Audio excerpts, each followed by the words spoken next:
درود دوستان گرامی، خوش آمدید به شبکه خودتون در این دیار. امروز میخواهم پیرامون 4 نوع دوست برایتون قصه بکنم. اون 4 نوع دوستی که معمولی هستند، نامی و نانی و جانی و زبانی، اونها نه، این یک کم دیگر است. یکم دوستانی هستند که اونها مثل خوراک هستند، همه وقت با اونها نیاز داری. دوم دوستانی هستند که مثل تب هستند، مثل دارو هستند و وقتی که بیمار میشوی در همون حالت باید جستجویشون میروی. سوم دوستانی هستند که مثل یک بیماری هستند، یعنی اونها ویروس هستند، اومیکرون نه، یک ویروس های دیگر هستند. اونها وقتی که خودشون یعنی شما رو جستجو کرده دریافت میکنند.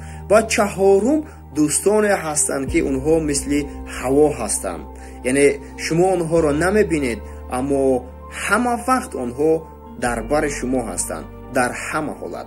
شما کدام نوع دوست ها رو دارید؟ در کامنتاریا بنویسید.